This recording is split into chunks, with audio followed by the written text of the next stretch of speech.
देश दुनिया च वसदे पंजाबियों नूं जी आया। मैं हरजिंदर सिंह रंधावा, तुसीं देख रहे हो पंजाब टैलीविजन और मेरे नाल ने सरदार नरेंद्रपाल सिंह। सरदार साहब, मौसम ठीक हो गया और तकाजा ये है कि आप भी कोई धरना मल लीए। जिथे 100 सालों वाले धरना ला रहे हैं, एक तुसी ला लो। नहीं, दस्तूर भी आ ते मौका भी है। बिल्कुल ठीक है, मौका तो है, लेकिन एक जरूर ख्याल रखियो, एक तो मुल्लांपुर वाले बैरीयर वाले गांह नहीं लंघण देते ते एक शंभू बैरीयर वाले गांह नहीं नहीं, असी वेख के बहना कि मशहूरी पूरी मिले। अच्छा, राशन पानी आ जे, ठीक है, किसी साथ दे डेरे हो। अच्छा, उत्थे आपां 2 कैमरे भी ला लेने ताकि लोग वेखण भी कि असीं बैठे हुए हैं। मतलब तुहाडे वालों तैयारी पूरी है, लोग तैयार नहीं है ਜਾਂ है ਉਹਦੇ ਬਾਰੇ ਨਹੀਂ ਤੁਸੀਂ ਕੁਝ ਕਹਿ ਰਹੇ। नहीं सरदार साहब, जीवन च ना बड़े घट अवसर हुंदे आ ਜਦੋਂ ਤੁਸੀਂ नेता बन सकते हो। बिल्कुल ठीक है। ਤੇ नेता अज दे दिन च सब तो महत्वपूर्ण हिस्सा है समाज ਦਾ। हाँ, पावर पूरी, बिल्कुल ठीक है, पावर पूरी, जी, नजारा फुल ते हेड़ मगर पूरी। बिल्कुल। ਤੇ ਇਸ ਤੋਂ ਵੱਧ ਚਾਹੀਦਾ ਕੀ ਹੈ? ਇਹ ਵੀ ਗੱਲ ਠੀਕ ਹੈ। ਵੈਸੇ ਆਮ ਲੋਕਾਂ ਬਾਰੇ ਇਹੋ ਹੀ ਕਿਹਾ ਜਾਂਦਾ ਕਿ ਸਫਲਤਾ ਦੀ ਪੌੜੀ ਜਿਹੜੀ ਆ ਉਹਦੇ ਚ ਲਿਫਟ ਜਿਹੜੀ ਆ ਉਹ ਸਿਰਫ 2% ਹੀ ਲੋਕਾਂ ਨੂੰ ਮਿਲਦੀ ਹੈ, 98% ਦੇ ਪੌੜੀਆਂ ਚੜ ਕੇ ਜਾਂਦੇ ਨੇ। ਆਪਾਂ ਐਵੇਂ ਮਗਜ ਖਪਾਈ ਜਾਂਦੇ ਆ, ਕਿਤਾਬਾਂ ਪੜ੍ਹੀ ਜਾਂਦੇ ਆ, ਟੀਵੀ ਦੇਖੀ ਜਾਂਦੇ ਆ, ਅਖਬਾਰਾਂ ਦੇਖੀ ਜਾਂਦੇ, ਈਵੈਂਟਸ ਤੇ ਨਜ਼ਰ ਰੱਖਦੇ ਆ, ਵੱਖ-ਵੱਖ ਧਿਰਾਂ ਨਾਲ ਗੱਲਬਾਤ ਕਰੀ ਜਾਂਦੇ ਆ ਤਾਂ ਕਿ ਲੋਕਾਂ ਨੂੰ ਦੱਸੀਏ ਕੁਝ ਵੀ ਕੀ ਹੋ ਰਿਹਾ ਜੀ। ਇਹਦਾ ਮਤਲਬ ਕਿ ਜਿਹੜੇ ਆ ਪਿਛਲੇ 100 ਸਾਲ ਤੋਂ ਤੁਰੀਆਂ ਸਿਆਸੀ ਪਾਰਟੀਆਂ, ਇਹਨਾਂ ਦੇ ਆਗੂ ਜਿਹੜੇ ਆ ਇਹ ਕੁਛ ਨਹੀਂ ਪੜ੍ਹਦੇ, ਕੁਛ ਨਹੀਂ ਕਰਦੇ ਪਏ। ਨਹੀਂ, ਮੈਂ ਤਾਂ ਹੋਰ ਪੱਖ ਵੀ ਦੇਖਦਾ ਨਾ ਜੀ, ਵੀ 3 ਪਾਸਿਓਂ ਜਾਂਦਾ ਹੈ ਮਾਰਚ। ਬਿਲਕੁਲ। ਤੇ ਪੂਰੇ ਵਰਕਰ ਜੋਸ਼ੋ ਖਰੋਸ਼ ਨਾਲ ਸ਼ਾਮਲ ਹੁੰਦੇ। ਬਿਲਕੁਲ ਸਹੀ ਗੱਲ। ਅਗਲੇ ਬੰਨੇ ਸਾਰੇ ਚੰਡੀਗੜ੍ਹ ਦੇ ਆਲੇ ਦੁਆਲੇ ਉਹਨਾਂ ਘੇਰਾ ਕੱਤ ਲਿਆ। ਸਹੀ ਗੱਲ ਹੈ। ਜਾਣ ਉਹਨਾਂ ਦੇਣਾ ਨਹੀਂ। ਬਿਲਕੁਲ। ਬੰਦੇ 3 ਗਵਰਨਰ ਨੂੰ ਜਾ ਕੇ ਜਾਂ 5 ਦੇਣ ਗਿਆ ਮੌਕਾ ਵੀ ਜਾਓ ਦੇ ਕੇ ਆਓ। ਉਹ ਵੀ ਕੋਈ ਜ਼ਰੂਰੀ ਨਹੀਂ ਹੈ, ਉਹ ਵੀ ਕੋਈ ਜ਼ਰੂਰੀ ਨਹੀਂ ਹੈ ਕਿ ਉਹ ਜਾਣ ਦੇਣ। ਪਰ ਜੇ ਸਕ੍ਰਿਪਟ ਇਹ ਲਿਖੀ ਹੋਵੇ ਜਾਣ ਵਾਲਿਆਂ ਨੇ ਜੀ ਕਿ ਇੱਕ ਵਾਰੀ ਬੈਰੀਕੇਡ ਧੱਕੇ ਲਾਉਣੇ ਆ, ਜਿੰਨਾ ਚਿਰ ਪਾਣੀ ਨਾ ਚੱਲੇ, ਖਬਰ ਕਰਾਰੀ ਨਾ ਬਣੇ, ਉਹਨਾਂ ਚਿਰ ਹਟਣਾ ਨਹੀਂ। ਤੇ ਫਿਰ ਸਰਦਾਰ ਸਾਹਿਬ ਸ਼ਾਮ ਪੈਂਦੇ ਪੈਂਦੇ ਸਾਰੇ ਘਰਾਂ ਨੂੰ ਮੁੜ ਜਾਣਗੇ ਤੇ ਜਾ ਕੇ 2-2 3-3 ਵਾਰੀ ਸਾਬਣ ਮਲ ਕੇ ਨਹਾ ਕੇ ਸੌਂ ਜਾਣਗੇ ਜੀ। ਮੈਂ ਇਹ ਪੁੱਛਦਾ ਕਿ ਆਖਰ ਇਹਦੇ ਵਿੱਚ ਸਿੱਟਾ ਕੀ, ਕਿਸਾਨੀ ਨੂੰ ਕੀ ਮਿਲਿਆ? ਬਿਲਕੁਲ। ਇਸ ਮੁਹਿੰਮ ਨੂੰ ਅੱਗੇ ਕਿੰਨੀ ਕੁ ਤਾਕਤ ਮਿਲੀ ਜੀ, ਇਹ ਵੱਡੇ ਸਵਾਲ ਨੇ। ਅਸੀਂ ਉਹ ਸਾਰੀਆਂ ਧਿਰਾਂ ਜਿਹੜੀਆਂ ਇਸ ਸੰਘਰਸ਼ ਦੇ ਵਿੱਚ ਯੋਗਦਾਨ ਪਾ ਰਹੀਆਂ ਉਹਨਾਂ ਨੂੰ ਖੈਰ ਮਕਦਮ ਆਖਦੇ ਆ, ਐਪਰੀਸ਼ੀਏਟ ਕਰਦੇ ਆ ਆਪਣੀ ਤੁਸ਼ ਬੁੱਧੀ ਅਨੁਸਾਰ ਜਿੰਨੇ ਕਿ ਸਾਡੇ ਕੋਲ ਲਫ਼ਜ਼ ਹੈ। ਲੇਕਿਨ ਸਰਦਾਰ ਸਾਹਿਬ, ਸਭ ਤੋਂ ਵੱਡਾ ਸਵਾਲ ਇਹ ਹੈ ਕਿ ਜਦੋਂ ਕੋਈ ਸੰਘਰਸ਼ ਵਿੱਢਿਆ ਜਾਂਦਾ ਉਹਦਾ ਟੀਚਾ ਮਿਥਣਾ ਹੁੰਦਾ। ਬਿਲਕੁਲ ਸਹੀ ਗੱਲ। ਕੀ ਕਿਸਾਨ ਜਥੇਬੰਦੀਆਂ ਨੇ ਇਹ ਟੀਚਾ ਮਿਥਿਆ ਕਿ ਇਹ ਮੁੱਢੋਂ ਸੁੱਢੋਂ ਰੱਦ ਕਰਾਉਣੇ ਆ ਬਿੱਲ, ਪਾਰਲੀਮੈਂਟ ਦੇ ਵਿੱਚ ਪਾਸ ਹੋਏ ਬਿੱਲ ਰੱਦ ਕਰਾਉਣੇ ਆ, ਜਾਂ ਇਹਨਾਂ 'ਚ ਸੋਧ ਕਰਾਉਣੀ ਆ, ਜਾਂ ਇਹ ਪੰਜਾਬ ਹਰਿਆਣਾ ਜਾਂ ਜੋ ਵੀ ਜਾਂ ਆਪਣੇ ਇੱਕ ਸਟੇਟ ਤੋਂ ਵਾਪਸ ਕਰਾਉਣੇ ਆ, ਬਿਲਕੁਲ, ਜਾਂ ਲਾਗੂ ਹੋਣ ਤੇ ਰੋਕ ਲਾਉਣੀ ਆ? ਕੀ ਅਸੀਂ ਇਸ ਤਰ੍ਹਾਂ ਦਾ ਕੋਈ ਏਜੰਡਾ ਮਕਸਦ ਸੈੱਟ ਕਰ ਲਿਆ? ਸਾਡਾ ਟੀਚਾ ਸਾਰੀਆਂ ਜਥੇਬੰਦੀਆਂ ਦਾ ਕੀ ਆ ਤੇ ਇਹਦੀ ਪ੍ਰਾਪਤੀ ਲਈ ਸਾਡੇ ਕਿਸ ਪੱਧਰ ਤੇ ਐਫਰਟਸ ਹੋ ਰਹੇ ਆ? ਇਹ ਬੜਾ ਜ਼ਰੂਰੀ ਸੀ, ਜਿਹੜਾ ਮੈਨੂੰ ਮਿਸਿੰਗ ਲੱਗਦਾ ਹੈ। ਕੈਪਟਨ ਅਮਰਿੰਦਰ ਸਿੰਘ ਨਾਲ ਮੀਟਿੰਗ ਹੁੰਦੀ ਆ 31 ਜਥੇਬੰਦੀਆਂ ਦੇ ਨੁਮਾਇੰਦਿਆਂ ਦੀ। ਉਸ ਤੋਂ ਬਾਅਦ ਕੈਪਟਨ ਸਾਹਿਬ 2 ਤਰ੍ਹਾਂ ਦੇ ਰਸਤੇ ਸੁਝਾਉਂਦੇ ਆ, ਇੱਕ legal supreme court high court 'ਚ ਜਾਣ ਦਾ, ਤੇ ਦੂਜਾ ਜਿਹੜਾ ਵਾ ਵਿਧਾਨ ਸਭਾ ਸੈਸ਼ਨ ਦਾ, ਵਿਧਾਨ ਸਭਾ ਦੇ ਵਿੱਚ ਰੱਦ ਕਰਨ ਦਾ। ਤੀਸਰਾ ਜਿਹੜਾ ਨੁਕਤਾ ਮੈਂ ਉਠਾਉਣਾ ਚਾਹੁੰਦਾ ਉਹ ਇਹ ਆ ਕਿ ਚਾਹੇ ਕੈਪਟਨ ਅਮਰਿੰਦਰ ਸਿੰਘ ਹੈ, ਚਾਹੇ ਸੁਖਬੀਰ ਸਿੰਘ ਬਾਦਲ ਹੈ, ਇਹ ਸੱਤਾਧਾਰੀ ਧਿਰਾਂ ਨੇ ਜੀ। ਕਦੇ ਉਹਨਾਂ ਨੇ ਸੱਤਾ ਕੀਤੀ, ਕਦੇ ਉਹਨਾਂ ਨੇ। ਇਹਨਾਂ ਨੇ ਸਰਕਾਰ ਦੇ ਹਿਸਾਬ ਨਾਲ ਸੋਚਣਾ ਜੀ। ਜੋ ਇਹਨਾਂ ਦੀ ਅਜੇ ਤੱਕ ਦੀ ਜਿਹੜੀ ਹੈਗੀ ਨਾ ਪ੍ਰਵਿਰਤੀ ਜਿਹਨੂੰ ਕਹਿੰਦੇ ਆ, ਉਹ ਇਹੋ ਹੀ ਆ ਕਿ ਰਿਆਇਤ ਦੇ ਦਿਓ, ਸਬਸਿਡੀ ਦੇ ਦਿਓ, ਵੋਟਾਂ ਲੈ ਲਓ। ਆਖਰਕਾਰ ਤੇ ਪੰਜਾਬ ਜਿਹੜਾ ਇੰਨਾ ਨਿਗਰਿਆ ਆ ਉਹਦਾ ਕਾਰਨ ਇਹੋ ਹੀ ਆ ਕਿ ਹਰ ਇੱਕ ਨੂੰ ਲਾਲਚ ਦੇ ਦਿੱਤਾ ਕਿ ਤੇਰਾ ਆ ਵੀ ਬਿੱਲ ਮਾਫ, ਤੇਰਾ ਆ ਵੀ ਬਿੱਲ ਮਾਫ, ਆ ਵੀ ਕਰਤਾ। 10 ਕਿੱਲੇ ਵਾਲੀ ਜ਼ਮੀਨ ਉਹਦਾ ਵੀ ਬੀਜ ਦਾ ਬਿੱਲ ਮਾਫ ਤੇ 2 ਕਿੱਲੇ ਵਾਲੇ ਦਾ ਵੀ ਮਾਫ। ਸਰਦਾਰ ਜੀ, ਸੁਖਬੀਰ ਸਿੰਘ ਬਾਦਲ ਆਪਣੇ ਵਰਕਰਸ ਨੂੰ ਮੋਬਿਲਾਈਜ਼ ਕਰਨ 'ਚ ਹੋ ਸਕਦਾ ਕਾਮਯਾਬ ਹੋ ਗਏ ਹੋਣ। ਬਿਲਕੁਲ ਠੀਕ ਹੈ। ਹੋ ਸਕਦਾ ਆਪਣੇ ਵਰਕਰ ਦੇ ਵਿੱਚ ਜੋਸ਼ ਭਰ ਲਿਆ ਹੋਵੇ ਜੀ, ਲੇਕਿਨ ਅੰਦੋਲਨ ਦੀ ਜਿਹੜੀ ਸਪਿਰਿਟ ਹੁੰਦੀ, ਭਾਵਨਾ ਹੁੰਦੀ, ਉਹ ਇਹ ਡਿਮਾਂਡ ਕਰਦੀ ਹੈ ਕਿ ਕੋਈ ਵੀ ਧਿਰ ਜਦੋਂ ਚੱਲਦੀ ਆ ਉਹ ਪੂਰੇ ਪੰਜਾਬ ਨੂੰ ਆਵਾਜ਼ ਦੇਵੇ। ਸੁਖਬੀਰ ਸਿੰਘ ਬਾਦਲ ਸ਼ੁਰੂ ਤੋਂ ਆਪਣੇ ਵਰਕਰਸ ਨੂੰ ਆਵਾਜ਼ ਦੇ ਰਿਹਾ ਕਿ ਮੈਨੂੰ ਤੁਸੀਂ ਸਾਰੇ ਚਾਹੀਦੇ ਔਰ ਚੰਡੀਗੜ੍ਹ ਤੱਕ ਚਾਹੀਦੇ ਜੀ।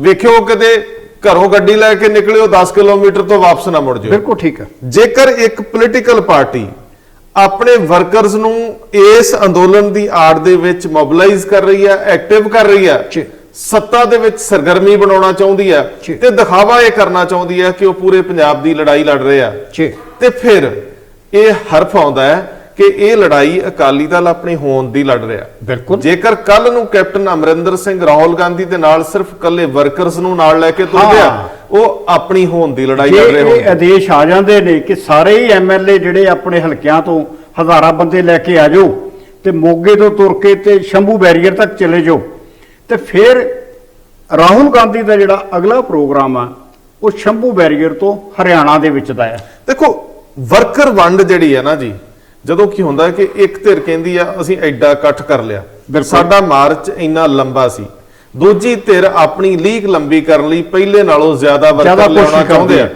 ਉੱਥੇ ਈਰਖਾਬਾਜ਼ੀਆਂ ਤੁਰਦੀਆਂ, ਉੱਥੇ ਇੱਕ ਦੂਜੇ ਨੂੰ ਨੀਵਾ ਵਿਖਾਉਣ ਦੀ ਪ੍ਰਕਿਰਿਆ ਸ਼ੁਰੂ ਹੁੰਦੀ, ਉੱਥੇ ਵੱਡੀ ਸੁਰਖੀ ਬਣਨ ਦੀ ਪ੍ਰਕਿਰਿਆ ਸ਼ੁਰੂ ਹੁੰਦੀ, ਮੀਡੀਆ ਮੈਨੇਜਮੈਂਟਸ ਹੁੰਦੀਆਂ ਨੇ।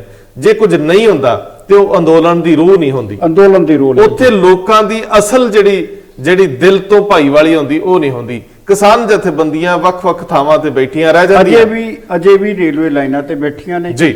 ਅਜੇ ਵੀ ਕੁਝ ਭਾਜਪਾ ਆਗੂਆਂ ਦੇ ਘਰ ਦੇ ਮੋਹਰੇ ਧਰਨਾ ਲਾ ਕੇ ਬੈਠੀਆਂ ਨੇ ਜੀ। ਸ਼ੰਭੂ ਬੈਰੀਅਰ ਦੇ ਉਹਨਾਂ ਨੇ ਇੱਕ ਪਾਸੇ ਆਰਜੀ ਜਿਹੜਾ ਪੱਕਾ ਮੋਰਚਾ ਲਾ ਦਿੱਤਾ ਕਿ ਅਸੀਂ ਇੱਥੇ ਬੈਠੇ ਆਂ ਜੀ। ਔਰ ਇਸੇ ਤਰ੍ਹਾਂ ਬਾਕੀ ਜਿਹੜਾ ਤੁਹਾਡਾ ਮਾਲਵਾ ਆ, ਮਾਝਾ ਆ, ਦੁਆਬਾ ਆ, ਉੱਥੇ ਜਿੱਥੇ ਕਿਤੇ ਵੀ ਕਿਸੇ ਦੇ ਕੋਲ ਜੋ ਸਮਰੱਥਾ ਆ ਉਹਦੇ ਹਿਸਾਬ ਨਾਲ ਬੈਠਾ ਆ। ਮਸਲਾ ਕਿ ਉਹ ਇਹ ਨਹੀਂ ਕਹਿ ਰਹੇ ਕਿ ਸਾਡੇ ਨਾਲ ਕੌਣ ਆਵੇ ਜੀ, ਉਹ ਸਿਰਫ ਇਹੋ ਹੀ ਕਹਿੰਦੇ ਨੇ ਕਿ ਸਿਰਫ ਕਿਸਾਨੀ ਹਿੱਤਾਂ ਲਈ ਆਇਓ, ਆਪਣਾ ਕੋਈ ਸਿਆਸੀ ਝੰਡਾ ਲੈ ਕੇ ਨਾ ਆਇਓ। ਨਹੀਂ ਸਰਦਾਰ ਜੀ, ਸੁਖਬੀਰ ਸਿੰਘ ਬਾਦਲ ਨੇ ਇੱਕ ਰੱਟ ਫੜੀ ਹੋਈ ਅੱਜ ਕਿ ਸਾਰੀਆਂ ਪਾਰਟੀਆਂ ਇਕੱਠੀਆਂ ਹੋਣ। ਉਹਨਾਂ ਅੱਜ ਵੀ ਕਿਹਾ ਸਵੇਰੇ, ਲੇਕਿਨ ਤੁਸੀਂ ਆਪਣੇ ਲਾਮ ਲਸ਼ਕਰ ਨਾਲ ਚੱਲ ਰਹੇ ਹੋ, ਇਹਦੇ ਵਿੱਚ ਦੂਜਿਆਂ ਲਈ ਸਪੇਸ ਕਿੱਥੇ ਆ? ਬਿਲਕੁਲ। ਤੁਸੀਂ ਸਾਰੇ ਲਾਮ ਲਸ਼ਕਰ ਨਾਲ ਚੱਲ ਰਹੇ ਹੋ, ਚੰਡੀਗੜ੍ਹ ਪਹੁੰਚੋਗੇ, ਉੱਥੇ ਕੁਝ ਨਾ ਕੁਝ ਇਵੈਂਟ ਹੋਊਗਾ, ਵਾਪਸ ਮੁੜ ਜਾਓਗੇ, ਵਾਪਸ ਆ ਜਾਓਗੇ। ਕੀ ਇਹਦਾ ਮੈਸੇਜ ਕਿਧਰੇ ਜਾ ਰਿਹਾ? ਦਿੱਲੀ ਵਾਲੇ ਇਸ ਮੈਸੇਜ ਨੂੰ ਲੈਣਗੇ ਜਿਹੜੇ ਇਹ ਸਮਝਦੇ ਆ ਕਿ ਤੁਸੀਂ ਆਪਣੀ ਜ਼ਮੀਨ ਬਚਾਉਣ ਲਈ ਸਰਕਾਰੋਂ ਬਾਹਰ ਆਏ। ਬਿਲਕੁਲ ਸਹੀ ਗੱਲ। ਕੀ ਤੁਹਾਨੂੰ ਪੰਜਾਬ ਦੇ ਵਿੱਚ ਜੇ ਸਪੋਜ਼ ਸਰਦਾਰ ਸਾਹਿਬ ਅੱਜ ਦੇ ਦਿਨ 'ਚ ਕਿਸੇ ਨੇ ਐਫਰਟਸ ਲਾਉਣੇ ਹੁੰਦੇ ਜੀ, ਜਿਹੜਾ ਬੰਦਾ ਇਹ ਕਹਿ ਰਿਹਾ ਸਾਰੇ ਇਕੱਠੇ ਹੋਵੋ, ਉਹਨੇ ਕਿੰਨੀਆਂ ਕੁ ਪਾਰਟੀਆਂ ਦੇ ਮੁਖੀਆਂ ਨੂੰ 24 ਜੂਨ ਕਿੰਨੀਆਂ ਕੁ ਪਾਰਟੀਆਂ ਦੇ ਮੁਖੀਆਂ ਨੂੰ ਫੋਨ ਕਾਲ ਕੀਤੀ? ਕੀ ਕੈਪਟਨ ਅਮਰਿੰਦਰ ਸਿੰਘ ਨੂੰ ਉਹਨਾਂ ਨੇ ਸੰਪਰਕ ਸਾਧਿਆ? ਕੀ ਕਾਮਰੇਡ ਜਿਹੜੇ ਨੇ ਬਸਪਾ ਵਾਲੇ ਨੇ, ਜਿਹੜੇ ਡੈਮੋਕ੍ਰੈਟਿਕ ਵਾਲੇ ਨੇ, ਅਕਾਲੀ ਦਲ ਵਾਲੇ, ਕਿੰਨਿਆਂ ਕੁ ਸੁਖਬੀਰ ਸਿੰਘ ਬਾਦਲ ਨੇ ਨਿੱਜੀ ਹਉਮੈ ਛੱਡ ਕੇ ਟੈਲੀਫੋਨ ਕਾਲਸ ਕੀਤੀਆਂ? ਇਹ ਵੱਡੇ ਸਵਾਲ ਆ। ਸਵਾਲ ਇਹ ਆ ਕਿ ਜੇਕਰ ਸਿਰਫ ਆਪਣੇ ਆਪ ਨੂੰ ਦਿਖਾਉਣਾ ਹੈ ਤੇ ਉਹ ਤੁਹਾਡੇ ਆਪਣੇ ਚੈਨਲਾਂ ਤੋਂ ਲੈ ਕੇ ਆਪਣੇ ਸਾਰੇ ਪਲੇਟਫਾਰਮ ਹੈ, ਲੜਾਈ ਇਸ ਤਰੀਕੇ ਨਾਲ ਲੜਨ ਨਾਲ ਕਿੰਨਾ ਫਾਇਦਾ ਹੁੰਦਾ? ਕਿਸਾਨ ਜਥੇਬੰਦੀਆਂ ਕਿੱਥੇ ਨੇ ਇਸ ਵੇਲੇ? ਕਿਸਾਨ ਜਥੇਬੰਦੀਆਂ ਇਸ ਵੇਲੇ ਕਿਸ ਪੱਧਰ ਤੇ ਸਰਕਾਰ ਤੱਕ ਪਹੁੰਚ ਕਰ ਰਹੀਆਂ? ਇਹ ਵੀ ਵੇਖਣ ਵਾਲਾ ਸਵਾਲ ਆ ਕਿ ਕੀ ਕਿਸੇ ਪੱਧਰ ਤੇ ਗੱਲਬਾਤ ਚੱਲ ਵੀ ਰਹੀ ਆ ਕਿ ਨਹੀਂ। ਅੱਜ ਬੀਜੇਪੀ ਵੱਲੋਂ ਸੁਖਬੀਰ ਸਿੰਘ ਬਾਦਲ ਨੂੰ ਟਕੇ ਵਰਗਾ ਜਵਾਬ ਦਿੱਤਾ। ਸਹੀ ਗੱਲ ਹੈ। ਉਹਨਾਂ ਦੇ ਪਹਿਲੀ ਵਾਰੀ ਪੰਜਾਬ ਚੋਂ ਕੋਈ ਸਿੱਖ ਸਪੋਕਸਪਰਸਨ ਜਿਹੜੇ ਬੁਲਾਰੇ ਕੌਮੀ ਬੁਲਾਰੇ, ਉਹ ਇਕਬਾਲ ਸਿੰਘ ਲਾਲਪੁਰਾ ਇੱਕ ਅਖਬਾਰ ਦੇ ਵਿੱਚ ਲੰਬਾ ਲੇਖ ਲਿਖਦੇ। ਬਿਲਕੁਲ ਠੀਕ। ਮੇਰੇ ਨਾਲ ਵੀ ਉਹਨਾਂ ਦੀ ਇੱਕ ਲੰਬੀ ਗੱਲਬਾਤ ਹੁੰਦੀ। ਉਹ ਅੰਕੜੇ ਦੇ ਕੇ ਕਹਿ ਰਹੇ ਆ ਕਿ ਤੁਸੀਂ ਕਹਿੰਦੇ ਹੋ ਕਿ ਅਸੀਂ ਤੁਹਾਡਾ ਕਦੇ ਐਨਡੀਏ ਦੀ ਮੀਟਿੰਗ ਨਹੀਂ ਹੋਈ, ਖਿਆਲ ਨਹੀਂ ਰੱਖਿਆ ਗਿਆ, ਉਹ ਤੱਥਾਂ ਤਰੀਕਾਂ ਦੱਸ ਰਹੇ। ਬਿਲਕੁਲ ਸਹੀ ਕਰਦਾ। ਤੁਸੀਂ ਨੋਟ ਕੀਤਾ 2019 ਤੋਂ ਸ਼ੁਰੂ ਕਰਦੇ ਨੇ ਜੀ। ਉਹ ਕਹਿੰਦੇ ਕਿ 2019 ਦੇ ਵਿੱਚ 16 ਜੂਨ, 25 ਮਈ, 21 ਮਈ, 17 ਨਵੰਬਰ ਕਹਿੰਦੇ ਐਨਡੀਏ ਨਾਲ ਮੀਟਿੰਗਾਂ ਹੋਈਆਂ ਨੇ ਜੀ। ਕਹਿੰਦੇ 31 ਜਨਵਰੀ 2020 ਨੂੰ ਕਹਿੰਦੇ ਮੀਟਿੰਗ ਹੁੰਦੀ ਬਜਟ ਸੈਸ਼ਨ ਤੋਂ ਪਹਿਲਾਂ ਜੀ। ਔਰ ਕਹਿੰਦੇ ਕਿ ਹੁਣ ਇਹ ਦੱਸੋ ਕਿ ਜਦੋਂ ਇੰਨਾ ਸਮਾਂ ਕਰੋਨਾ ਦੀ ਮਾਰ ਵੱਜ ਰਹੀ ਆ, ਉਹਦੇ ਬਾਵਜੂਦ ਵੀ ਕਹਿੰਦੇ ਪ੍ਰਧਾਨ ਮੰਤਰੀ ਜਿਹੜੇ ਨੇ ਆਪਣੀ ਦੂਸਰੇ ਸਾਰੇ ਜਿਹੜੇ ਉਹਨਾਂ ਦੇ ਅਲਾਈਅੰਸ ਆ ਉਹਨਾਂ ਦੇ ਨਾਲ ਜੁੜੇ ਹੋਏ ਨੇ। ਬਿਲਕੁਲ। ਕਹਿੰਦੇ ਹੁਣ ਕਾਰਨ ਕਹਿੰਦਾ ਸਿਰਫ ਇਹੋ ਹੀ ਆ ਕਿ ਇਸ ਵੇਲੇ ਜੇ ਅਕਾਲੀ ਦਲ ਸਾਡੇ ਉੱਤੇ ਉਂਗਲ ਉੱਠ ਰਿਹਾ ਜੀ ਤੇ ਉਹਦਾ ਕਾਰਨ ਇਹ ਆ ਕਿ ਅਕਾਲੀ ਦਲ ਆਪਣੀ ਜ਼ਮੀਨ ਜਿਹੜੀ ਆ ਉਹ ਗਵਾ ਚੁੱਕਾ ਹੈ। ਉਹ ਇੱਥੋਂ ਤੱਕ ਕਹਿੰਦੇ ਨੇ ਕਿ 2014 ਚ ਕਹਿੰਦੇ ਜਦੋਂ ਮੋਦੀ ਦੀ ਲਹਿਰ ਚੱਲੀ ਜੀ ਤੇ ਦਲ ਨੂੰ ਕਹਿੰਦੇ 4 ਸੀਟਾਂ ਮਿਲੀਆਂ ਸੀ। ਕਹਿੰਦੇ ਹੁਣ 2019 ਦੇ ਵਿੱਚ ਆਉਂਦਿਆਂ ਜੋ ਦਲ ਦੀ ਹਾਲਤ ਬਣੀ ਆ ਸੂਬੇ ਦੇ ਵਿੱਚ, ਜੀ। ਕਹਿੰਦੇ ਉੱਥੇ 2 ਬਣੀਆਂ। ਕਹਿੰਦੇ ਫਿਰ ਇਹ ਵੀ ਦੱਸ ਦਿਓ ਕਿ 2007 ਚ ਬਾਦਲ ਕਿਆਂ ਕੋਲ ਕਹਿੰਦੇ ਬਹੁਮਤ ਹੈਗੀ ਸੀ, ਨਾ 2012 ਚ ਬਹੁਮਤ ਹੈਗੀ ਸੀ, ਬਿਲਕੁਲ ਨਹੀਂ। ਕਹਿੰਦੇ ਭਾਜਪਾ ਨੇ ਸਹਿਯੋਗ ਦਿੱਤਾ ਤਾਂ ਸਰਕਾਰ ਬਣੀ। ਲੇਕਿਨ ਤੁਹਾਨੂੰ ਯਾਦ ਹੋਣਾ ਸੁਖਬੀਰ ਸਿੰਘ ਬਾਦਲ ਕੋਸ਼ਿਸ਼ ਕਰਦੇ ਰਹੇ ਕਿ ਜਿਹੜੇ 1-2 ਮੈਂਬਰ ਘੱਟ ਆ ਦੂਜੀਆਂ ਪਾਰਟੀਆਂ ਦੇ ਆਪਣੇ ਚ ਸ਼ਾਮਲ ਕਰਕੇ ਜ਼ਿਮਨੀ ਚੋਣਾਂ ਕਰਾ ਕੇ ਬਿਲਕੁਲ। ਆਪਣੀ ਮੈਂਬਰਾਂ ਦੀ ਗਿਣਤੀ ਵਧਾਉਂਦੇ ਰਹੇ। ਵਧਾਉਂਦੇ ਰਹੇ। ਕਿਤੇ ਉਦੋਂ ਬੇਵਿਸ਼ਵਾਸੀ ਸੀਗੀ ਕਿ ਬੀਜੇਪੀ ਬੈਕ ਸਟੈਪ ਨਾ ਕਰ ਜੇ, ਕਿਤੇ ਹਾਂ। ਸਮਰਥਨ ਵਾਪਸ ਨਾ ਲੈ ਲੇ। ਬਿਲਕੁਲ। ਔਰ ਇਹ ਪ੍ਰੈਸ਼ਰ ਬਣਾ ਕੇ ਰੱਖਿਆ ਤਾਂ ਕਿ ਬੀਜੇਪੀ ਦੀਆਂ ਬਹੁਤੀਆਂ ਮੰਗਾਂ ਨਾ ਮੰਨਣੀਆਂ ਪੈਣ। ਹਾਂ, ਲੇਕਿਨ ਬੀਜੇਪੀ ਦੇ ਵੀ ਆਪਣੇ ਮਫਾਦ ਨੇ, ਬਿਲਕੁਲ। ਬੀਜੇਪੀ ਦੇ ਆਪਣੇ ਲਾਲਚ ਨੇ। ਬੀਜੇਪੀ ਨੇ ਸਟੇਟ ਲਈ ਜ਼ਿਆਦਾ ਕੁਝ ਸੱਤਾ ਚ ਰਹਿੰਦਿਆਂ ਨਹੀਂ ਕੀਤਾ। ਅਸੀਂ ਜਿੰਨੀਆਂ ਸਾਡੀਆਂ ਨਗਰ ਨਿਗਮ ਨੇ, ਮਿਊਨਿਸਪਲ ਕਾਰਪੋਰੇਸ਼ਨਸ ਨੇ, ਸਾਰਿਆਂ ਦੀ ਤੁਸੀਂ ਜਿਹੜੀ ਦੇਖ ਲਓ ਪਿਛਲਾ ਰਿਕਾਰਡ ਕੱਢ ਕੇ, ਜੀ ਬਰਾਬਰ ਦੀਆਂ ਸੀਟਾਂ ਨੇ। ਲੇਕਿਨ ਮੇਅਰ ਜਿਹੜਾ ਭਾਜਪਾ ਦਾ, ਚੇਅਰਮੈਨ ਇੰਪਰੂਵਮੈਂਟਸ ਦੇ ਭਾਜਪਾ ਦੇ, ਜੀ। ਹਰ ਚੇਅਰਮੈਨੀ ਹਰ ਮੇਅਰਸ਼ਿਪ ਜਿਹੜੀ ਸੀਗੀ ਉਹ ਭਾਜਪਾ ਕੋਲ ਗਈ ਆ। ਹਾਲਾਂਕਿ ਅਕਾਲੀ ਦਲ ਦਾ ਬਰਾਬਰ ਦਾ ਸੀ। ਲੇਕਿਨ ਹੁਣ ਸਵਾਲ ਇਹ ਹੈ ਨਾ ਕਿ ਜਦੋਂ ਗੱਲ ਮੇਣੋ ਮੇਣੀ ਹੋਣ ਦੀ ਆ ਗਈ ਹੈ, ਜੀ ਦੇਖੋ ਮਸਲਾ ਤਾਂ ਫਿਰ ਉਹੀ ਆ ਕਿ ਇਹ ਮੇਣਾ ਮਾਰਦੇ ਨੇ ਸਿੱਧਾ ਮੋਦੀ ਨੂੰ, ਨਰਿੰਦਰ ਮੋਦੀ ਨੂੰ। ਲੇਕਿਨ ਨਰਿੰਦਰ ਮੋਦੀ ਆਪ ਨਹੀਂ ਮੇਣਾ ਮਾਰ ਰਹੇ। ਉਹਨਾਂ ਨੇ ਗਾਂ ਆਪਣੇ ਜਿਹੜੇ ਕੌਮੀ ਬੁਲਾਰੇ ਨੇ ਉਹਨਾਂ ਨੂੰ ਕਿਹਾ ਕਿ ਤੁਸੀਂ ਮੇਣੇ ਦਾ ਜਵਾਬ ਮੇਣੇ 'ਚ ਦੇ। ਨਹੀਂ, ਦੇਖੋ ਇਹ ਚ ਕੋਈ ਦੋ ਰਾਵਾਂ ਨਹੀਂ ਕਿ ਇੱਕ ਪਾਰਟੀਆਂ ਦਾ ਵਿਧਾਨ ਹੁੰਦਾ ਹੈ। ਬਿਲਕੁਲ। ਜਿਹੜੇ ਜਿੰਨੀ ਕਿ ਮੈਨੂੰ ਅੰਦਰ ਦੀ ਖਬਰ ਹੈ ਕਿ ਜਿਹੜੇ ਕੌਮੀ ਬੁਲਾਰੇ ਆ ਉਹ ਹਰ ਦਿਨ ਸਵੇਰ ਵੇਲੇ ਪਹਿਲਾਂ ਤਾਂ ਹੋਰ ਤੌਰ ਤਰੀਕੇ ਹੋਣਗੇ, ਅੱਜ ਕੱਲ ਇੱਕ ਵੈਬੀਨਾਰ ਹੁੰਦਾ ਹੈ, ਉਹਦੇ ਵਿੱਚ ਜਿਹਨੂੰ ਕਹਿੰਦੇ ਬਰੀਫ ਕਰਨਾ ਕਿਹਾ ਜਾਂਦਾ ਜੀ। ਕਿ ਤੁਸੀਂ ਕਿਵੇਂ ਮੀਡੀਆ ਦੇ ਸਾਹਮਣੇ ਪੇਸ਼ ਹੋਣਾ, ਜੀ। ਕਿਸ ਨੁਕਤੇ ਤੇ ਕਿਸ ਮੁੱਦੇ ਤੇ ਤੁਹਾਡੀ ਕੀ ਰਾਏ ਹੋਣੀ, ਪਾਰਟੀ ਲਾਈਨ ਕੀ ਹੈ। ਬਿਲਕੁਲ ਠੀਕ ਹੈ। ਸੋ ਜੇਕਰ ਇਹ ਪਾਰਟੀ ਲਾਈਨ ਹੈ, ਜਿਸ ਪਾਰਟੀ ਲਾਈਨ ਦੇ ਉੱਤੇ ਪਾਰਟੀ ਲਾਈਨ ਹੈ, ਠੀਕ ਹੈ ਨਾ ਜੀ, ਕਿਉਂਕਿ ਸ਼ਾਇਦ ਪਹਿਲੀ ਵਾਰੀ ਹੈ ਤੁਹਾਡੇ ਸਾਹਮਣੇ ਕਿ ਕੌਮੀ ਬੁਲਾਰਾ ਜਿਹੜਾ ਉਹ ਪੰਜਾਬ ਦਾ ਔਰ ਸਿੱਖ ਹੈ, ਪੰਜਾਬ ਦੀ ਮਾਨਸਿਕਤਾ ਨੂੰ ਸਮਝਦਾ, ਸਿੱਖ ਮਾਨਸਿਕਤਾ ਨੂੰ ਸਮਝਣ ਵਾਲਾ ਔਰ ਇੱਥੋਂ ਦੇ ਪ੍ਰਸ਼ਾਸਨ ਨੂੰ ਪੂਰੀ ਤਰ੍ਹਾਂ ਸਮਝਣ ਵਾਲਾ। ਅੱਛਾ, ਇਸ ਤੋਂ ਪਹਿਲਾਂ ਦਿੱਲੀ ਬੇਸਡ ਆਰਪੀ ਸਿੰਘ ਜਿਹੜੇ ਸੀ, ਬਿਲਕੁਲ। ਸਰਦਾਰ ਆਰਪੀ ਸਿੰਘ, ਉਹਨਾਂ ਨੂੰ ਲਾਇਆ ਗਿਆ ਸੀ। ਜੀ। ਲੇਕਿਨ ਹੁਣ ਇਕਬਾਲ ਸਿੰਘ ਲਾਲਪੁਰਾ, ਕਿਉਂਕਿ ਇਹ ਸਿੱਖ ਸਾਈਕੀ ਨੂੰ ਵੀ ਜਾਣੂ ਨੇ, ਬਿਲਕੁਲ। ਇਹ ਇਤਿਹਾਸ ਦੀ ਵੀ ਸਮਝ ਰੱਖਦੇ ਆ, ਬਿਲਕੁਲ ਸਹੀ ਗੱਲ। ਦਰਜਨ ਤੋਂ ਵੱਧ ਕਿਤਾਬਾਂ ਇਹਨਾਂ ਲਿਖੀਆਂ। ਜੀ। ਸੋ ਜਦੋਂ ਇਸ ਤਰ੍ਹਾਂ ਦਾ ਬੰਦਾ ਲਿਖ ਰਿਹਾ ਕਿ ਮੋਦੀ ਕਦੇ ਵੀ ਕਿਸੇ ਨੂੰ ਪਿੱਠ ਨਹੀਂ ਵਿਖਾਉਂਦੇ, ਜੀ। ਇਹਦਾ ਮਤਲਬ ਹੈ ਕਿ ਬੀਜੇਪੀ ਚਾਹ ਰਹੀ ਹੈ ਕਿ ਸਫਿਸਟੀਕੇਟਡ ਤਰੀਕੇ ਨਾਲ ਅਕਾਲੀਆਂ ਦੇ ਹਮਲੇ ਦਾ ਜਵਾਬ ਦਿੱਤਾ ਜਾਵੇ। ਬਿਲਕੁਲ। ਲੇਕਿਨ ਜਿਹੜੀ ਅਖੀਰ ਤੇ ਲਾਈਨ ਲਿਖਦੇ ਨੇ ਕਿ ਸਿਆਸਤ 'ਚ ਨਵੇਂ ਦੋਸਤ ਬਣਨਾ ਤੇ ਪੁਰਾਣਿਆਂ ਨਾਲੋਂ ਟੁੱਟ ਭੱਜ ਹੋ ਜਾਣੀ ਕੋਈ ਨਵੀਂ ਗੱਲ ਨਹੀਂ ਜੇ। ਇਹ ਲਗਾਤਾਰ ਹੀ ਆ। ਬੀਜੇਪੀ ਨੇ ਸ਼ਿਵ ਸੈਨਾ ਛੱਡੀ ਹੈ ਨਾ, ਨਤੀਸ਼ ਨੂੰ ਛੱਡ ਕੇ ਫਿਰ ਫੜਿਆ। ਗੱਲ ਇਹ ਆ ਰੰਧਾਵਾ ਜੀ, ਉਧਰ ਛੱਡਣ ਨਾ ਛੱਡਣ, ਲੇਕਿਨ ਹੁਣ ਕਿਹਨੂੰ ਸੁਣਾਇਆ ਗਿਆ? ਹੁਣ ਇਹ ਸੁਣਾਇਆ ਗਿਆ ਕਿ ਤੁਹਾਡੇ ਮੁਕਾਬਲੇ ਸਾਡੇ ਕੋਲ ਹੋਰ ਬੰਦੇ ਹੈਗੇ। ਲੇਕਿਨ ਨਾਲ ਵੀ ਕਿਹਾ ਗਿਆ ਕਿ ਨਰਿੰਦਰ ਮੋਦੀ ਜਿਹੜੇ ਨੇ ਉਹ ਪ੍ਰਕਾਸ਼ ਸਿੰਘ ਬਾਦਲ ਦਾ ਬਹੁਤ ਸਤਿਕਾਰ ਕਰਦੇ ਨੇ। ਜਦੋਂ ਨਰਿੰਦਰ ਮੋਦੀ ਨੇ ਲਖਨਊ ਤੋਂ ਕਾਗਜ਼ਾਤ ਭਰੇ 2019 ਚ, ਸਾਰੇ ਉਹਨਾਂ ਨੂੰ ਉੱਥੇ ਗਏ ਮਿਲਣ ਲਈ, ਹਮਾਇਤ ਦੇਣ ਲਈ। ਉਸ ਵੇਲੇ ਉਹਨਾਂ ਨੇ ਸਾਹਿਬ ਪ੍ਰਕਾਸ਼ ਸਿੰਘ ਬਾਦਲ ਦੇ ਪੈਰੀ ਹੱਥ ਲਾਏ। ਮਤਲਬ ਇਹ ਸਨਮਾਨ ਹੈਗਾ, ਇਹ ਸਨਮਾਨ ਆ। ਉਹਨਾਂ ਨੂੰ ਪਿਤਾ ਸਮਾਨ ਕਿਹਾ ਔਰ ਫਿਰ ਉਹਨਾਂ ਨੇ ਪ੍ਰਕਾਸ਼ ਸਿੰਘ ਬਾਦਲ ਨੂੰ ਭਾਰਤ ਦਾ ਨੈਲਸਨ ਮੰਡੇਲਾ ਹੋਣ ਦਾ ਮਾਣ ਦਿੱਤਾ। ਨਰਿੰਦਰ ਮੋਦੀ ਨੇ ਉਸ ਮੌਕੇ ਤੇ ਕਿਹਾ ਉਹ ਕਹਿੰਦੇ ਕਿ ਸਾਡੇ ਕੋਲ ਤੇ ਇਹ ਮਾਣ ਸਨਮਾਨ ਹੈ, ਅੱਜ ਵੀ ਸਤਿਕਾਰ ਕਰਦੇ ਆ। ਇੱਕ ਵੈਬ ਚੈਨਲ ਹੈ, ਕਾਮਯਾਬ ਵੈਬ ਪੋਰਟਲ ਹੈ ਜੀ, babushahi.com ਜੀ, ਤੇ ਬਲਜੀਤ ਬੱਲੀ ਸੀਨੀਅਰ ਜਰਨਲਿਸਟ ਨੇ। ਤੇ ਮੈਂ ਉਹਨਾਂ ਦਾ ਪੜ੍ਹਦਾ ਸੀਗਾ ਕਿ ਕਿਸੇ ਵੇਲੇ ਵੀ ਸਰਦਾਰ ਪ੍ਰਕਾਸ਼ ਸਿੰਘ ਬਾਦਲ ਕੋਈ ਗੱਲ ਕਹਿ ਸਕਦੇ ਆ, ਬਿਲਕੁਲ, ਜਾਂ ਪ੍ਰੈਸ ਦੇ ਨਾਂ ਕੋਈ ਗੱਲ। ਲੇਕਿਨ ਇੱਕ ਸਵਾਲ ਨਾਲ ਦੀ ਨਾਲ ਹੋਰ ਵੀ ਖੜਾ ਹੁੰਦਾ ਹੈ ਕਿ ਕੀ ਸਰਦਾਰ ਪ੍ਰਕਾਸ਼ ਸਿੰਘ ਬਾਦਲ ਨੂੰ ਬਾਦਲ ਪਰਿਵਾਰ ਵੱਲੋਂ, ਸੁਖਬੀਰ ਬਾਦਲ ਤੇ ਉਹਨਾਂ ਦੀ ਨੂੰਹ ਵੱਲੋਂ ਜੀ ਕਿਧਰੇ ਟੁੱਟੀ ਗੰਢਣ ਲਈ ਤਾਂ ਨਹੀਂ ਰੱਖਿਆ ਹੋਇਆ ਕਿ ਜੇਕਰ ਮੰਨ ਲਓ ਸਾਰੀਆਂ ਧਿਰਾਂ ਬੋਲ ਪਈਆਂ ਤੇ ਕੱਲ ਨੂੰ ਲੋੜ ਪਈ ਤੇ ਕੌਣ ਜਾ ਕੇ ਵਿੱਚ ਗੱਲ ਕਰੂਗਾ। ਸੋ ਜੇਕਰ ਸਰਦਾਰ ਪ੍ਰਕਾਸ਼ ਸਿੰਘ ਬਾਦਲ ਅਕਾਲੀ ਭਾਜਪਾ ਰਿਸ਼ਤਿਆਂ ਦੇ ਤੋੜ ਵਿਛੋੜੇ ਤੇ ਨਹੀਂ ਬੋਲਦੇ, ਇਸ ਮੂਵਮੈਂਟ ਦੇ ਵਿੱਚ ਨਹੀਂ ਕੁੱਦਦੇ, ਦੇਰ ਤੱਕ ਚੁੱਪ ਸਾਦੀ ਰੱਖਦੇ ਆ, ਤੇ ਇੱਕ ਸ਼ੰਕਾ, ਇੱਕ ਸੰਸਾ, ਇੱਕ ਭਰਮ ਇਹ ਆ ਕਿ ਕੱਲ ਨੂੰ ਉਹ ਇਹ ਵੀ ਕਹਿ ਸਕਦੇ ਆ ਕਿ ਦੇਖੋ ਜੀ ਇਹ ਤੇ ਬੱਚੇ ਸੀਗੇ ਜੀ, ਇਹ ਸਾਡੀ ਜਿਹੜੀ ਸਾਂਝ ਹੈ, ਰੂਹ ਦੀ ਸਾਂਝ, ਉਹ ਤਾਂ ਕਾਇਮ ਆ, ਅਸੀਂ ਤੁਹਾਡੇ ਤੋਂ ਦੂਰ ਹੋ ਹੀ ਕਿਵੇਂ ਸਕਦੇ ਆ। ਮੇਰੀ ਜ਼ਿੰਦਗੀ ਦਾ ਸਭ ਤੋਂ ਪਹਿਲਾ ਐਲਾਨੀਆ ਸੱਚ ਹੈ ਕਿ ਮੈਂ ਬੀਜੇਪੀ ਨਾਲੋਂ ਨਹੀਂ ਤੋੜ ਵਿਛੋੜਾ ਕਰਾਂਗਾ। ਬਿਲਕੁਲ। ਸੋ ਇਹ ਚੀਜ਼ਾਂ ਲੋਕਾਂ ਦੇ ਵਿੱਚ ਭਰਮ ਫੈਲ ਰਿਹਾ ਕਿ ਸਰਦਾਰ ਪ੍ਰਕਾਸ਼ ਸਿੰਘ ਬਾਦਲ ਨੂੰ ਉਸ ਮੌਕੇ ਲਈ ਸਾਂਭਿਆ ਗਿਆ ਕਿ ਤੁਸੀਂ ਨਾ ਬੋਲੋ, ਜਦੋਂ ਬੋਲਣ ਦੀ ਵਾਰੀ ਆਈ, ਲੋੜ ਪਈ ਤਾਂ ਵਕਤ ਅਨੁਸਾਰ ਆਪਣੀ ਗੱਲ ਕਹਿ ਲਿਓ। ਲੇਕਿਨ ਇਹਦੇ ਨਾਲ ਇਹ ਵੀ ਸਵਾਲ ਜਿਹੜਾ ਕਾਇਮ ਹੈ, ਜਿਹੜਾ ਤੁਸੀਂ ਪ੍ਰੋਗਰਾਮ ਦੇ ਸਭ ਤੋਂ ਪਹਿਲਾਂ ਸ਼ੁਰੂਆਤ ਚ ਕਿਹਾ ਕਿ ਆਖਰ ਅੱਜ ਜਿਹੜਾ ਸਾਡਾ ਇੱਕ ਹੋਰ ਪੰਥਕ ਪੱਤਾ ਸੀ ਉਹ ਅਸੀਂ ਜ਼ਾਹਰ ਕੀਤਾ, ਜਿਸ ਲਈ ਅਕਾਲ ਤਖਤ ਸਾਹਿਬ ਤੋਂ ਮਾਰਚ ਚੱਲਿਆ, ਅਸੀਂ ਉੱਥੇ ਬਕਾਇਦਾ ਅਰਦਾਸ ਕੀਤੀ ਔਰ ਬਾਹਰ ਆ ਕੇ ਕਿਹਾ ਕਿ ਖਾਲਸਾ ਪੰਥ ਦੀ ਰਵਾਇਤ ਹੈ ਜੀ ਕਿ ਕਿਸੇ ਵੀ ਮੁਹਿੰਮ ਦੀ ਸ਼ੁਰੂਆਤ ਜਿਹੜੀ ਆ ਉਹ ਆਪਣੇ ਪਾਵਨ ਤਖਤ ਸਾਹਿਬ ਵਿਖੇ ਅਰਦਾਸ ਕਰਕੇ ਕੀਤੀ ਜਾਵੇ।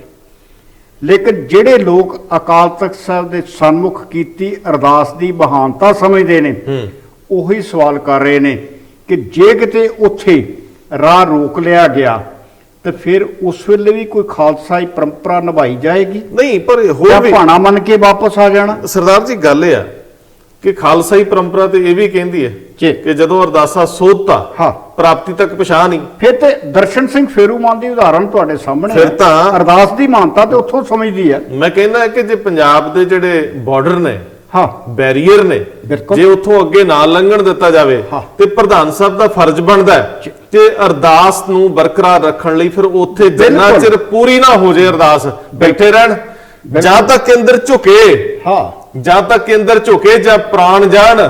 ਗੱਲ ਇਹ ਆ, ਦੋ ਹੀ ਗੱਲਾਂ ਨੇ ਜਿੱਦਾਂ ਦਰਸ਼ਨ ਸਿੰਘ ਫੇਰੂਮਾਨ ਨੇ ਪੰਥ ਦੀ ਰਵਾਇਤ 72 ਦਿਨ ਦਾ ਘਾਲਣਾ ਆ ਉਹਨਾਂ ਦੀ ਬਰਕਰਾਰ ਰੱਖੀ, ਕਾਇਮ ਰੱਖੀ। ਜਿਹੜੀਆਂ ਟੁੱਟੀਆਂ ਭੱਜੀਆਂ ਸੰਤ ਫਤਿਹ ਸਿੰਘ ਵਾਲੀਆਂ ਗੱਲਾਂ ਸੀ, ਉਹਦੇ ਮੁਕਾਬਲੇ ਕੌਮ ਦੇ ਸਵੈਮਾਨ ਨੂੰ ਜਿਉਂਦਾ ਰੱਖਣ ਲਈ ਸ਼ਹਾਦਤ ਦਿੱਤੀ। ਅਸੀਂ ਨਹੀਂ ਕਹਿੰਦੇ ਕਿ ਸ਼ਹਾਦਤਾਂ ਦੋ, ਲੇਕਿਨ ਘੱਟੋ ਘੱਟ ਇਹ ਭਰਮ ਤਾਂ ਸਿਰਜੋ ਕਿ ਰਵਾਇਤ ਦੇ ਨਾਲ।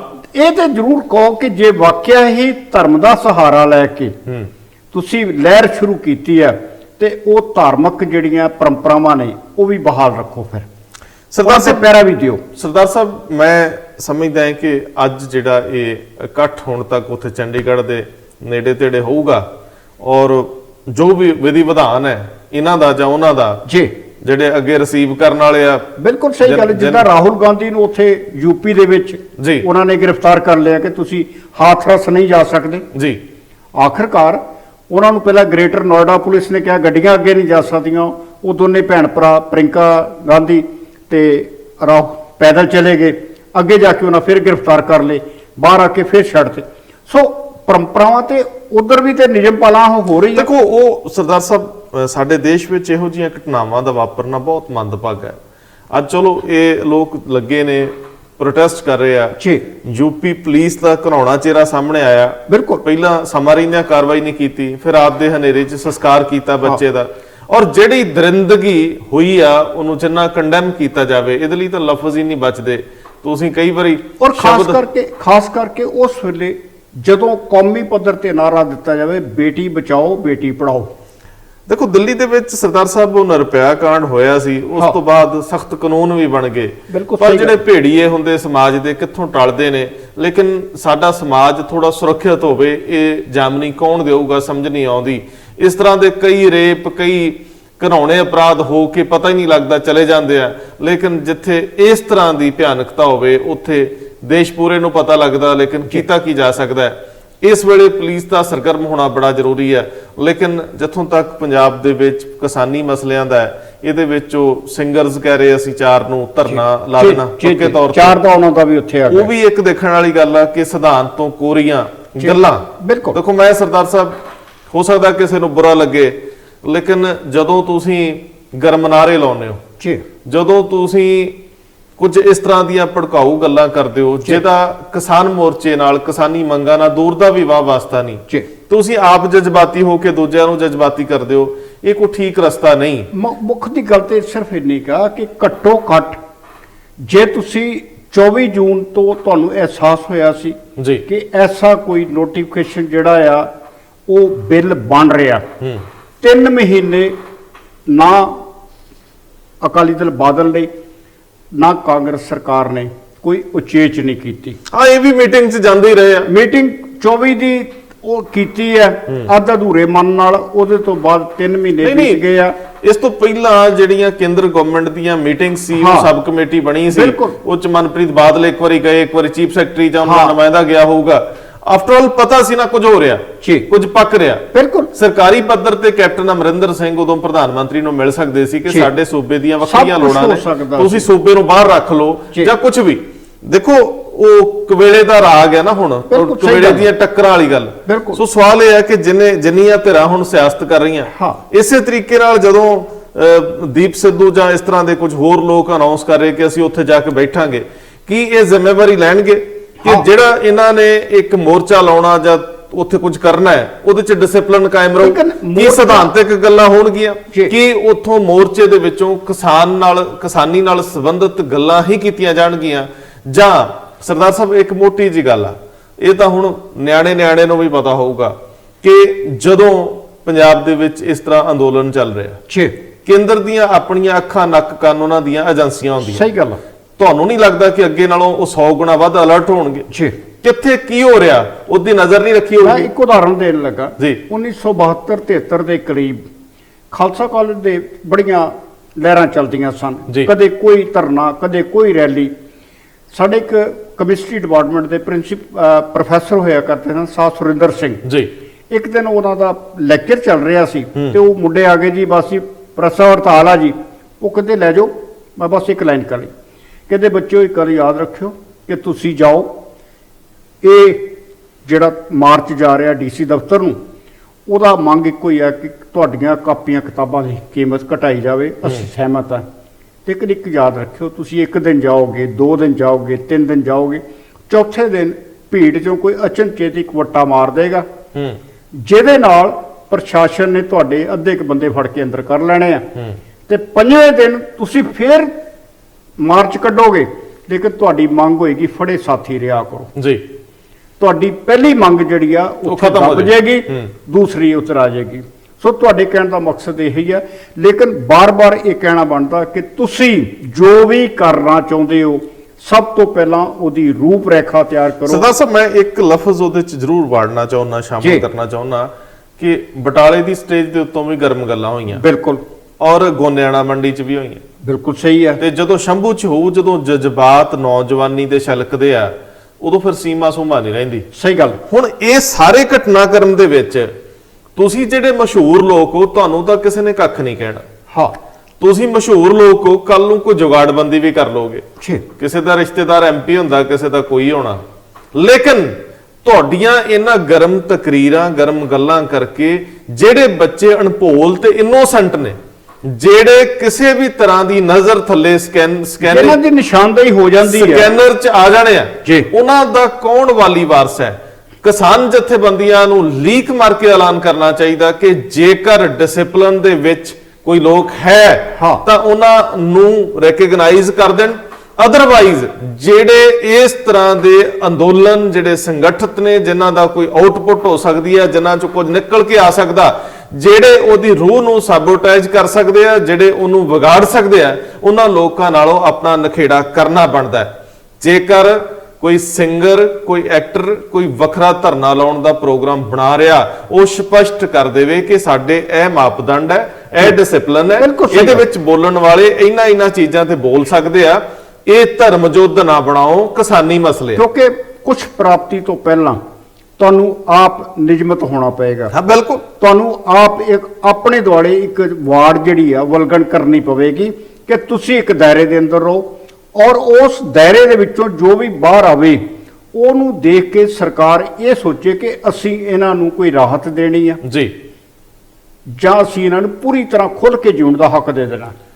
ਇੱਕ ਹੋਰ ਚੀਜ਼ ਜਿਨ੍ਹਾਂ ਨੂੰ ਇਹ ਭੁਲੇਖਾ ਹੈ ਕਿ ਉਹ ਇਸ ਤਰ੍ਹਾਂ ਦੀ ਮੂਵਮੈਂਟਸ ਦੇ ਵਿੱਚੋਂ ਐਮਐਲਏ ਬਣ ਜਾਣਗੇ, ਵਜ਼ੀਰ ਬਣ ਜਾਣਗੇ, ਕੁਛ ਹੀ ਨਹੀਂ ਬਣ ਰਿਹਾ। ਨਵੀਆਂ। ਮੈਂ ਤਾਂ ਹੁਣ ਤੁਹਾਡੇ ਕਹਿਣ ਤੇ ਤੁਸੀਂ ਮੈਨੂੰ ਡਿਮੋਰਲਾਈਜ਼ ਹੀ ਨਹੀਂ, ਮੈਂ ਤਾਂ ਕੁਝ ਨਹੀਂ ਕਹਿ ਰਿਹਾ, ਮੈਂ ਤਾਂ ਕਹਿ ਰਿਹਾ ਕਿ ਜੇ ਬਾਕੀ 100 ਸਾਲਾਂ ਵਾਲੇ ਲੀਡਰ ਤੁਰੇ ਫਿਰਦੇ ਆ ਤੇ ਕੋਈ ਡਰ ਨਹੀਂ, ਜਿੰਨੀ ਜਲਦੀ ਆਏ ਜਿੰਨੀ ਦੇਰ ਨਾਲ ਆਏ ਦੁਰਸਤ ਆਏ।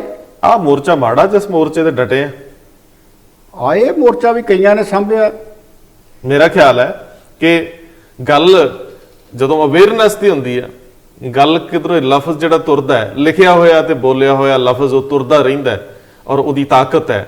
ਔਰ ਜੇਕਰ ਉਹ ਵੀ ਡਿਸਪਲਿਨਡ ਹੋਵੇ, ਜੇਕਰ ਉਹ ਸਪਾਂਸਰਡ ਨਾ ਹੋਵੇ, ਬਿਲਕੁਲ ਕਿਸੇ ਧਿਰ ਤੋਂ ਸਿੱਧਤ ਨਾ ਹੋਵੇ, ਬਿਲਕੁਲ ਸਹੀ ਗੱਲ। ਸੋ ਇਸ ਵੇਲੇ ਸਾਡਾ ਸਭ ਤੋਂ ਵੱਡੀ ਭੂਮਿਕਾ ਹੈ ਕਿ ਅਸੀਂ ਆਪਣੀ ਜ਼ਿੰਮੇਵਾਰੀ ਬਖੂਬੀ ਨਿਭਾਈਏ। ਬਹੁਤ ਸਾਰੇ ਲੋਕਾਂ ਨੂੰ ਗੁੱਸਾ ਲੱਗ ਜਾਂਦਾ ਹੈ ਕਿ ਸ਼ਾਇਦ ਅਸੀਂ ਮਿੱਥ ਕੇ ਉਹਨਾਂ ਦੇ ਖਿਲਾਫ ਗੱਲ ਕਰ ਰਹੇ ਹਾਂ। ਇੰਜ ਨਹੀਂ ਹੈ। ਇਹ ਸੱਚਮੁੱਚ ਜਿੱਥੇ ਕਿਤੇ ਗੁੱਸਾ ਲੱਗ ਰਿਹਾ ਹੁੰਦਾ, ਉੱਥੇ ਇਹ ਸਮਝਣ ਦੀ ਲੋੜ ਆ ਕਿ ਬੋਲਣ ਵਾਲਾ ਕਹਿ ਕੀ ਰਿਹਾ। ਗੱਲ ਸਾਡੀ ਨਹੀਂ, ਪੂਰੇ ਉਸ ਮੀਡੀਆ ਦੀ ਆ ਜਿਹੜਾ ਮੀਡੀਆ ਯਤਨ ਕਰਦਾ ਹੈ ਕਿ ਸੱਚ ਤੋਂ ਸੱਚ ਤੱਕ ਸਫ਼ਰ ਕਰੇ। ਵੱਖਰੀ ਗੱਲ ਆ ਕਿ ਜਦੋਂ ਤੁਸੀਂ ਕੁਝ ਕਹਿ ਰਹੇ ਹੁੰਦੇ ਹੋ, ਜੇ ਇੱਕ ਲਈ ਉਹ ਚੰਗਾ ਹੈ ਤੇ 10 ਨੂੰ ਉਹ ਮਾੜਾ ਲੱਗ ਰਿਹਾ ਹੁੰਦਾ। ਸੋ ਐਕਸ਼ਨ, ਰਿਐਕਸ਼ਨ ਤੇ ਰਿਐਕਸ਼ਨ ਇਹ ਨਿਰੰਤਰ ਵਰਤਾਰਾ ਹੈ। ਇਹਦੇ ਤੋਂ ਭੱਜ ਕੇ ਕਿਤੇ ਜਾ ਨਹੀਂ ਸਕਦੇ। ਕੋਈ ਸਾਨੂੰ ਅਪਸ਼ਬਦ ਬੋਲੂਗਾ, ਕੋਈ ਸ਼ਾਬਾਸ਼ ਦੇਊਗਾ, ਜੇਕਰ ਉਹਨਾਂ ਤੇ ਧਿਆਨ ਧਰਾਂਗੇ ਅਗਲਾ ਲਫ਼ਜ਼ ਨਹੀਂ ਬੋਲ ਪਾਵਾਂਗੇ। ਲੇਕਿਨ ਰੂਹਦਾਰੀ ਇਸ ਗੱਲ ਦੇ ਵਿੱਚ ਹੁੰਦੀ ਹੈ ਕਿ ਅਸੀਂ ਜਿਸ ਖਿੱਤੇ ਦਾ ਖਾਂਦੇ ਆ, ਜਿਸ ਜ਼ਮੀਨ ਦਾ ਖਾਂਦੇ ਆ, ਉਹਦੇ ਪ੍ਰਤੀ ਵਫਾਦਾਰ, ਇਮਾਨਦਾਰ ਰਹੀਏ। ਇੱਕ ਗੱਲ ਜ਼ਰੂਰ ਕਹਿਣਾ ਚਾਹਾਂਗੇ ਕਿ ਪੰਜਾਬ ਟੈਲੀਵਿਜ਼ਨ ਕਿਸੇ ਵੀ ਤਰ੍ਹਾਂ ਦੀ ਡੋਨੇਸ਼ਨ, ਕਿਸੇ ਵੀ ਤਰ੍ਹਾਂ ਦਾ ਇਸ਼ਤਿਹਾਰ ਸਵੀਕਾਰ ਨਹੀਂ ਕਰਦਾ, ਜਿਹੜਾ ਖਾਸ ਤੌਰ ਤੇ ਇਸ਼ਤਿਹਾਰਾਂ ਦੇ ਨਜ਼ਰੀਏ ਤੋਂ ਵੀ ਇੱਕ ਪਾਲਿਸੀ ਹੈ। ਔਰ ਸਾਡਾ ਕੋਈ ਵੀ ਨੁਮਾਇੰਦਾ ਇਸ ਤਰ੍ਹਾਂ ਦਾ ਨਹੀਂ ਜਿਹੜਾ ਕਿਧਰੇ ਜਾ ਕੇ ਕਿਸੇ ਵੀ ਤਰ੍ਹਾਂ ਦੀ ਕੋਈ ਡੋਨੇਸ਼ਨ ਲਵੇ। ਸੋ ਅਸੀਂ ਤੁਹਾਨੂੰ ਇਹ ਬੇਨਤੀ ਕਰਦੇ ਹਾਂ ਕਿ ਇਹ ਯੁੱਧ ਜਿਹੜਾ ਕਿਸਾਨੀ ਯੁੱਧ ਆ, ਇਹਦੇ ਨਾਂ ਤੇ ਵੀ ਕਈ ਜਗ੍ਹਾ ਤੇ ਰਸੀਦਾਂ ਬਣ ਗਈਆਂ ਹੋਣਗੀਆਂ, ਪੈਸੇ ਇਕੱਠੇ ਹੋ ਰਹੇ ਹੋਣਗੇ, ਵਿਦੇਸ਼ਾਂ ਦੇ ਵਿੱਚੋਂ ਵੀ ਲੋਕਾਂ ਨੂੰ ਭਰਮਾਇਆ ਜਾ ਰਿਹਾ ਹੋਊਗਾ ਕਿ ਬਹੁਤ ਜ਼ਰੂਰਤਾਂ ਨੇ, ਉੱਥੇ ਮਦਦ ਕਰੋ। ਮਦਦ ਕਰਨ ਵਾਲੀਆਂ NGOs ਹੈਗੀਆਂ ਨੇ, ਲੇਕਿਨ ਜੇਕਰ ਇਹਨੂੰ ਦੁਕਾਨਦਾਰੀ ਵਜੋਂ ਚਲਾਉਣ ਦਾ ਕਿਤੇ ਯਤਨ ਹੋ ਰਿਹਾ ਹੋਵੇ, ਉਹਨੂੰ ਐਕਸਪੋਜ਼ ਕਰੋ। ਕਾਰਨ ਇਹ ਆ ਕਿ ਜਿੱਥੇ ਜਿੱਥੇ ਵੀ ਪੈਸਾ ਸ਼ਾਮਲ ਹੋਇਆ, ਜਿੱਥੇ ਜਿੱਥੇ ਵੀ ਪੈਸਾ ਕਿਧਰੋਂ ਫੰਡ ਦੇ ਰੂਪ ਦੇ ਵਿੱਚ ਆਇਆ, ਉੱਥੇ ਯੁੱਧ ਹੋਇਆ, ਲੜਾਈ ਹੋਈ, ਇੰਟਰਨਲ ਪਰੇਸ਼ਾਨੀਆਂ ਆਈਆਂ ਨੇ। ਬਰਗਾੜੀ ਵਰਗੇ ਮੋਰਚੇ ਦੀ ਧੂੜ ਬਾਅਦ ਚੁੜਦੀ ਰਹੀ। ਸਹੀ ਗੱਲ, ਠੀਕ ਹੈ ਨਾ ਜੀ, ਨਤੀਜਾ ਕੋਈ ਨਹੀਂ ਹੁੰਦਾ। ਸੋ ਇਹ ਤੁਸੀਂ ਜ਼ਰੂਰ ਧਿਆਨ 'ਚ ਰੱਖਿਆ ਜੇ ਕਿ ਕਿਧਰੇ ਤੁਸੀਂ ਆਪਣੀ ਹੱਡ ਭੰਨਵੀਂ ਮਿਹਨਤ ਵਿੱਚੋਂ ਜਿਹੜੇ ਪੈਸੇ ਕਿਸੇ ਨੂੰ ਭੇਜ ਦਿੰਦੇ ਹੋ, ਦੇ ਰਹੇ ਹੋ, ਉਹ ਕਿੱਥੇ ਜਾ ਰਹੇ ਨੇ, ਇਹ ਦੇਖਣ ਦੀ ਲੋੜ ਆ। ਸੋ ਅੰਦੋਲਨ ਦਾ ਹਿੱਸਾ ਹੋਇਆ ਜਾ ਸਕਦਾ, ਆਪਣੇ ਆਪਣੇ ਤਰੀਕੇ ਨਾਲ ਕਿਸਾਨ ਜਥੇਬੰਦੀਆਂ ਦੀ ਮਦਦ ਕੀਤੀ ਜਾ ਸਕਦੀ ਆ।